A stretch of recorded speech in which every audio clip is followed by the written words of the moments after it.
નમસ્કાર વિદ્યાર્થી મિત્રો, વેટ ડિજિટલ એજ્યુકેશનમાં હું પરેશ વિરડિયા આપ સર્વે મિત્રોનું હાર્દિક સ્વાગત કરું છું।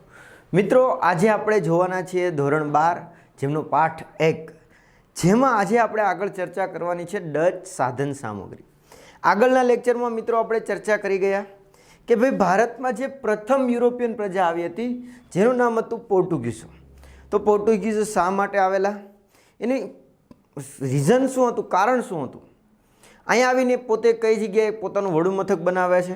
આ સિવાય પોતાની જે પણ ભારત સાથે જોડાયેલી જે પણ કંઈ સાધન સામગ્રી છે એમની માહિતી આપણને ક્યાંથી મળે છે, પુરાવો ક્યાંથી મળે છે, એની આપણે ચર્ચા કરી। અને જે પોર્ટુગીઝો કે જે ભારતમાં યુરોપિયન પ્રજાઓ જે રહેતી હતી એમાં સૌથી વધારે સમયગાળો રહેનાર કોઈ પ્રજા હોય તો કઈ હતી? પોર્ટુગીઝો। કેમ તો કે ક્યારે આવેલી હતી? તો 1498 ઈસવીસન 1498માં આવી ગઈ હતી અને પાછી ક્યારે ગયેલી? તો કે 1963માં। એટલે કે આવો લાંબો સમય છે એ ભારત સાથે જોડાયેલી કોઈ યુરોપિયન પ્રજા હોય તો કઈ હતી? પોર્ટુગીઝો।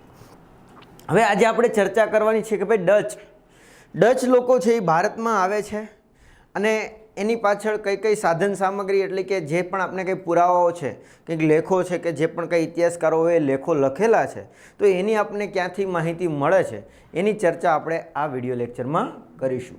તો વાત કરીએ ડચ સાધન સામગ્રી, તો ટાઇટલ આપણું છે ડચ લોકોની, એટલે કે ડચ જે પ્રજા ભારતમાં આવી એની પાસેથી આપણને કઈ કઈ વસ્તુની સાધન સામગ્રી એટલે કે કઈ કઈ દસ્તાવેજ, કઈ સાધન સામગ્રી મળી આવે છે તો એની ચર્ચા કરીએ કે ભાઈ VOC કયું છે? તો કે VOC, જેને વેરિનિસી ઉસ્ટ ઇન્ડીઝ કેમ્પિયાના, શું નામ છે? VOC એટલે કે વેરિનિસી ઉસ્ટ ઇન્ડીઝ કેમ્પિયાના। એટલે અહીંયા તમને અંગ્રેજી નામ આપેલું છે। એટલે કે આની તરીકે જે છે એ શું ઓળખાતી હતી? તો કે ડચ ઈસ્ટ ઇન્ડિયા કંપની છે એ ભારત સાથે સંબંધની ઐતિહાસિક માહિતી અને તેના મુખ્ય મથક કયું? તો કે બટાવિયામાંથી મોટા પ્રમાણમાં ઉપલબ્ધ થાય છે। શું કહે છે?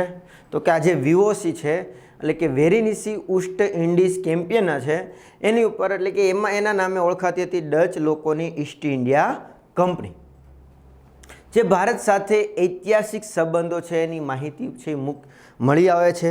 અને આની જે બધી જ માહિતી છે એટલે કે ડચ લોકો ભારતમાં આવેલા અને કઈ કઈ રીતના તેમણે વહીવટ કરેલો એની સંપૂર્ણ માહિતીના દસ્તાવેજો આપણને ક્યાંથી મળી આવે છે? તો કે ડચના મુખ્ય મથક કયું છે? તો કે બટાવિયા। ખાસ યાદ રાખશું મિત્રો, આવા પ્રશ્ન આપણે 1 ગુણમાં પરીક્ષામાં પૂછાતા હોય છે। તો કે ડચના બટાવિયામાંથી મોટા પ્રમાણમાં છે એ આ માહિતી મળી આવે છે। એમ્સ્ટર્ડમના કેન્દ્રીય અભિલેખાગારમાંથી પણ ભારત સાથેના ડચ પ્રજાના રાજકીય અને વ્યાપારિક સંબંધોની માહિતી મળે છે।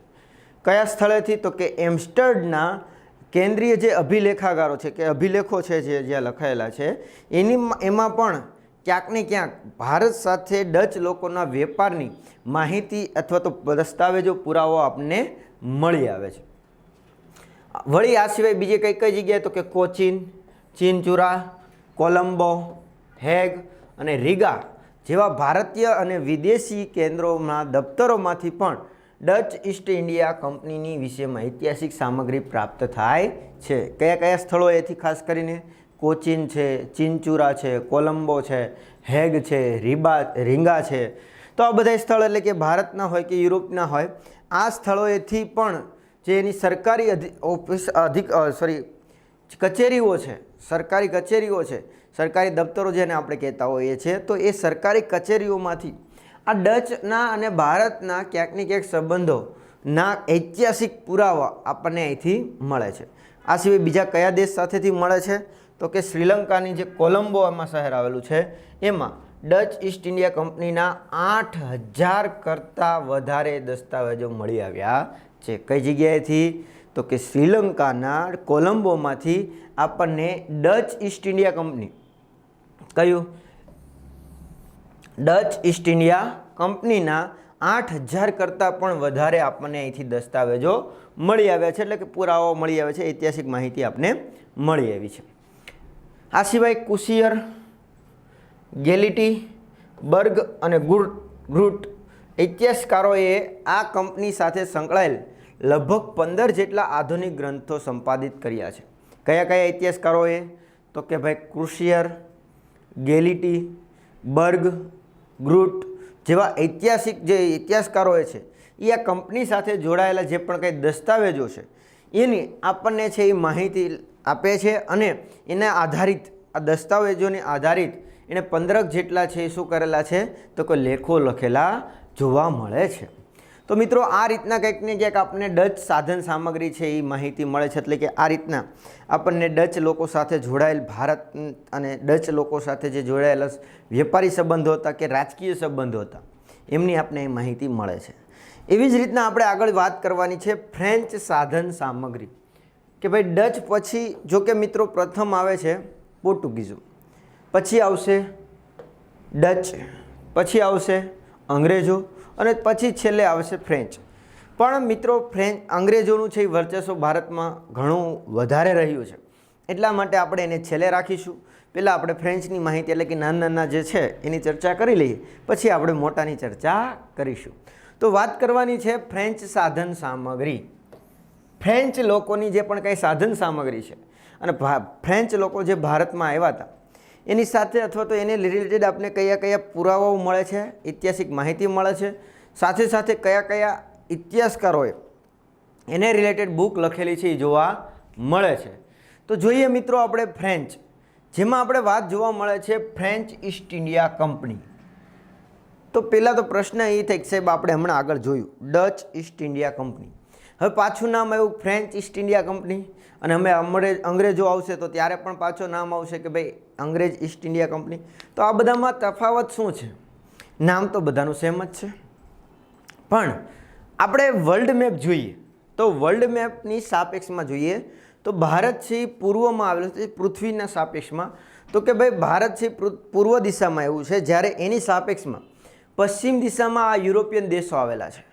ભારતની સાપેક્ષમાં બધા કયા દેશોમાં આવેલા છે? પશ્ચિમ દિશામાં છે એ આ યુરોપિયન દેશોના આવેલા છે. તો એ લોકો છે એ ભારત તરફ આવતા પણ કયા? તો કે પૂર્વના ભારત. તો ભારત છે એ ઇન્ડિયા છે, અંગ્રેજી નામ ઇન્ડિયા થશે.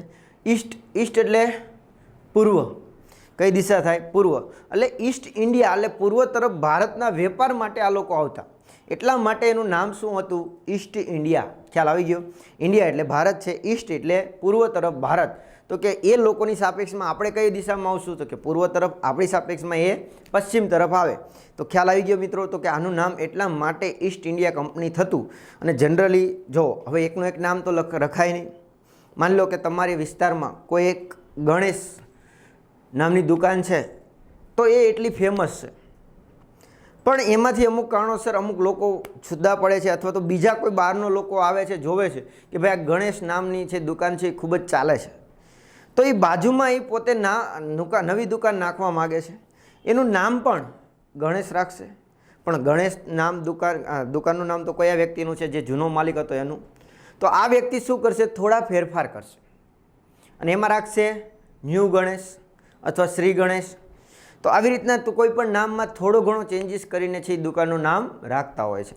તો આવી રીતના ટૂંકમાં આપણે એમ કહી શકાય કે ભાઈ ઈસ્ટ ઇન્ડિયા કંપની છે, ઈસ્ટ એટલે એ લોકોની સાપેક્ષમાં આપણે ઈસ્ટમાં જ થશું, પણ આગળ થોડું નામ ચેન્જીસ થશે. એટલે આગળ શું આવતું? જે તે પ્રજા હતી અથવા તો જે તે દેશમાંથી આવતા હતા એ પોતે પોતાના નામ આગળ લગાવતા. તો કે Dutch East India company, French East India company, આવી રીતના ચેન્જીસ આવતા હતા.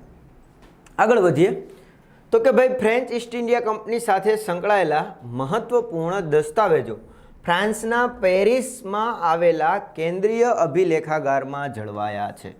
એટલે કે ફ્રેન્ચ સાથે જે ભારતના જે કંઈ રાજકીય બાબતો હતી અથવા વેપારિક બાબતો હતી એના આપણને મહત્ત્વના દસ્તાવેજો, પુરાવાઓ આપણને ક્યાંથી મળે છે? તો કે ફ્રાન્સનું જે શહેર છે પેરિસ, એમાં જે કેન્દ્રીય અભિલેખાગાર છે, કેન્દ્રની જ્યાં બધી વસ્તુ સંકળાયમાં આવેલી હોય, ત્યાંથી આપણને ભારત અને ફ્રાન્સના શું મળે છે? તો કે દસ્તાવેજોની માહિતી મળે છે. ભારતમાં તેમની મહત્ત્વપૂર્ણ પ્રવૃત્તિઓ ચેન્નઈ, મૈસૂર અને હૈદરાબાદ સાથે સંકળાયેલી હતી. એટલે કે જે ફ્રેન્ચ લોકો હતા એના ખાસ કરીને વધારે વર્ચસ્વ ક્યાં જોવા મળતું? તો કે દક્ષિણ ભારતમાં. એમાં દક્ષિણ ભારતમાં કયા કયા સ્થળ ખાસ કહી શકાય આપણે? તો કે ભાઈ ચેન્નઈ, મૈસૂર અને હૈદરાબાદ સાથે આ લોકો છે એ જોડાયેલા ક્યાંક ને ક્યાંક જોવા મળતા હતા. તેની સરકારી અભિલેખાગારોમાં આ કંપનીની પ્રવૃત્તિઓનો ઇતિહાસ સાંપડે છે. 17મી અને 18મી સદીમાં ભારતમાં આવેલા બર્નિયર, ટેવર્નિયર અને થેવેનો જેવા ફ્રેન્ચ પ્રવાસીઓ પ્રવાસ નોંધોમાંથી પણ આ સમયનો ઇતિહાસ અને ખાસ તો ભારતની આર્થિક પરિસ્થિતિની ચિતાર મળી આવે છે.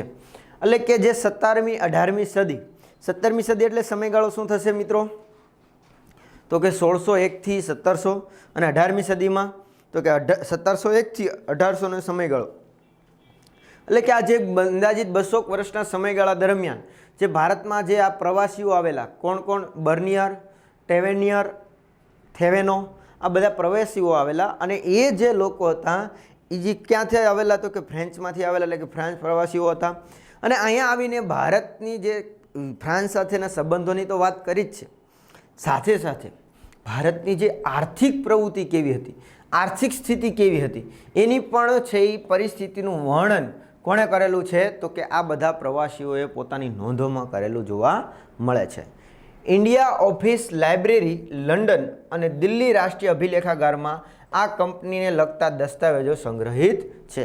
તો આ ફ્રાન્સ કંપની સાથે એટલે કે ફ્રાન્સ ઈસ્ટ ઇન્ડિયા કંપની સાથેના જે પણ કંઈ માહિતી છે, દસ્તાવેજો છે, એ ક્યાં જોવા મળે છે? તો કે ઇન્ડિયા ઓફિસ લાઇબ્રેરી લંડનમાં આવેલા છે અને દિલ્હી રાષ્ટ્રીય અભિલેખાગારમાં આ કંપની સાથે જોડાયેલા જે પણ કંઈ દસ્તાવેજો છે, જે પણ કંઈ માહિતી છે, એ આપણને મળી આવે છે.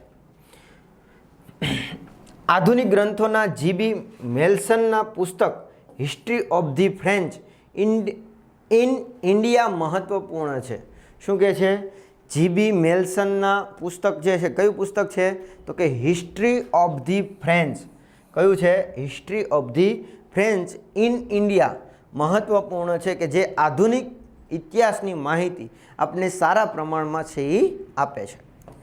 આ સિવાય ડોડવેલનું મદ્રાસ આજ્ઞાપત્રનું કેલેન્ડર તથા ડુપ્લે એન્ડ ક્લાઇવ ગ્રંથો અગત્યના છે.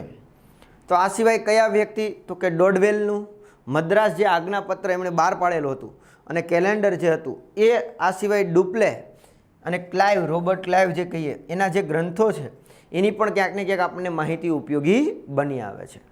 હિલ એન્ડ ફોરેસ્ટ જેવા લેખકોને પણ મહત્વપૂર્ણ કાર્ય કર્યું હતું. કયા બે મહત્વના વ્યક્તિઓ? તો કે હિલ અને ફોરેસ્ટ જેવા જે મહત્વના લેખકો હતા એમણે પણ છે ક્યાંક ને ક્યાંક સારી એવી કામગીરી કરી હતી. આગળ વાત કરીએ. લોરેન્સનનો ગ્રંથ એંગ્લો ફ્રેન્ચ વોર મહત્વપૂર્ણ ઐતિહાસિક સામગ્રી આપી શકે છે. મોસ્ટ આઈએમપી એક ગુણમાં પૂછાઈ શકે વિકલ્પમાં કે ભાઈ એંગ્લો ફ્રેન્ચ વોર એ પુસ્તક કોનું છે? તો કોનું છે? લોરેન્સનું છે.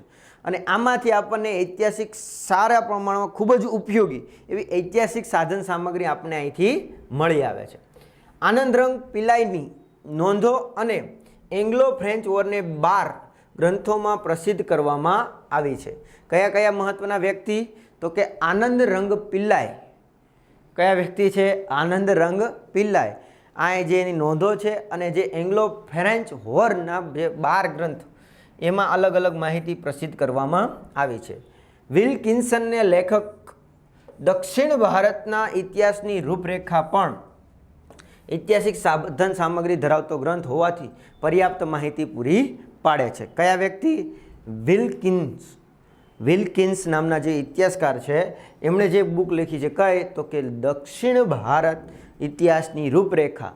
એમાં પણ આપણને સારા પ્રમાણમાં ઇતિહાસને લગતી માહિતી કઈ પ્રજા? તો કે ફ્રાન્સ પ્રજા સાથે જોડાયેલી ભારતની જે પણ કંઈ માહિતી છે અને ખાસ કરીને આધુનિક ભારતની માહિતી છે એ પણ આપણે અહીંયા ક્યાંક ને ક્યાંક જોવા મળે છે. નેક્સ્ટ છે મુદ્દો મિત્રો બ્રિટિશ કાલ સાધન સામગ્રી, કે જે બ્રિટિશરો જે ભારતમાં આવે છે ને એ સમયની આપણને શું શું માહિતી મળે છે, જેની ચર્ચા મિત્રો આપણે આગળના વિડીયોમાં કરીશું. તો આ વિડીયોમાં આપણે અહીં સુધી રાખીએ. Thank you. જય હિન્દ, જય ભારત. અસ્તુ.